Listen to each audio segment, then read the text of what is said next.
జగన్మోహన్ రెడ్డి 2019లో ముఖ్యమంత్రి అయిన తర్వాత కొత్త ఇసుక పాలసీ తీసుకొస్తానని తీవ్రమైన జాప్యం చేసిన కారణంగా నిర్మాణ రంగం కుదేలైపోయింది. ఆంధ్రప్రదేశ్ రాష్ట్రంలో లక్షల మంది ఉపాధి అవకాశాలు కోల్పోయి రోడ్ల మీదకి వచ్చారు అన్నమో రామచంద్ర అంటూ. తర్వాత కరోనా వచ్చింది. కనీసం కరోనా సమయంలో కూడా కనికరం లేకోకుండా నిర్మాణ రంగాన్ని పూర్తిగా నిర్వీర్యం చేసింది అప్పటి వైసీపీ ప్రభుత్వం.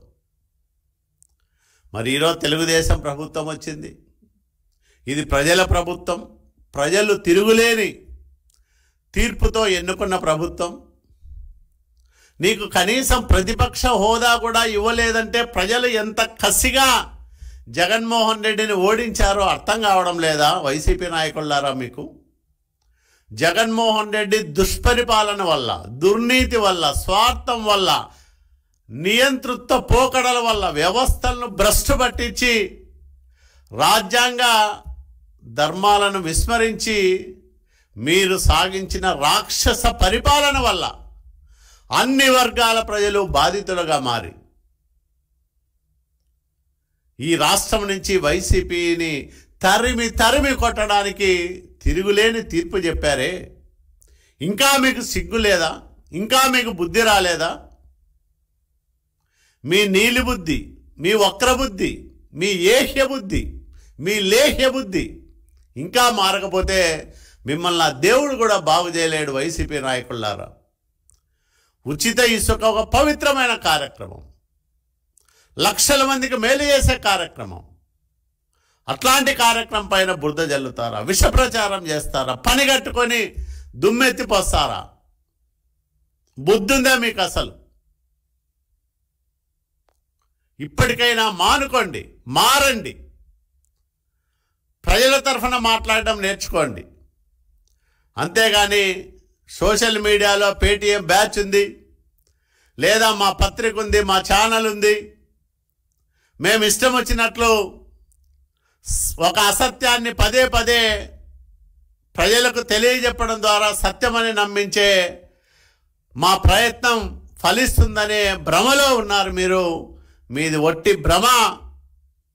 ఖచ్చితంగా వాస్తవాలు ప్రజలు గమనించారు కాబట్టి, గ్రహించారు కాబట్టి మీ దుష్టపాలనను దునుమాడి మళ్ళీ ప్రజాప్రభుత్వాన్ని చంద్రబాబు నాయుడు గారి నాయకత్వంలో ఒక అద్భుతమైన పరిపాలన చూసే అవకాశాన్ని తెచ్చుకున్నారు ఆంధ్రప్రదేశ్ రాష్ట్ర ప్రజలు. కాబట్టి ఇప్పటికైనా మారండి. ప్రభుత్వం చేసే మంచి కార్యక్రమాలకు సహకరించకపోయినా కనీసం ప్రేక్షక పాత్రతోనైనా సరిపెట్టుకోండి తప్ప నిజాలను మరుగుపరచాలను, సత్యాన్ని సమాధి చేయాలను మీరు ప్రయత్నం చేస్తే ఆ సత్యమే మిమ్మల్ని, మీ పార్టీని దహించి వేస్తుంది.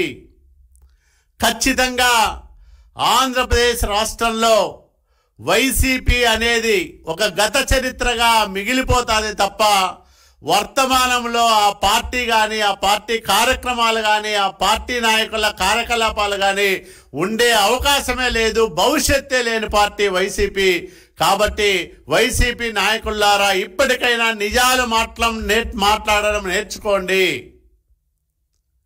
ప్రభుత్వం పైన విషం చిమ్మడం మానండి. చంద్రబాబు నాయుడు గారి బలమైన నాయకత్వం ఆంధ్రప్రదేశ్ రాష్ట్రానికి ఒక చారిత్రక అవసరమని నమ్మి ప్రజలందరూ కూడా ఏకపక్షంగా తీర్పు చెప్పారు. పవన్ కళ్యాణ్ గారి సహకారంతో, భారతీయ జనతా పార్టీ ఆశీస్సులతో ఎన్డీఏ కూటమి ప్రభుత్వం ఆంధ్రప్రదేశ్ రాష్ట్రంలో ప్రజలందరి మేలు కోసం, ఆంధ్రప్రదేశ్ రాష్ట్ర బాగు కోసం, ఈ రాష్ట్ర సర్వతోముఖాభివృద్ధి కోసం ఇప్పటికే బలమైన చర్యలు తీసుకుంటా ఉంది. ఇంకా ఇంకా భవిష్యత్తులో మరిన్ని అద్భుతాలు జరగబోతా ఉన్నాయి. ఖచ్చితంగా ఆంధ్రప్రదేశ్ రాష్ట్ర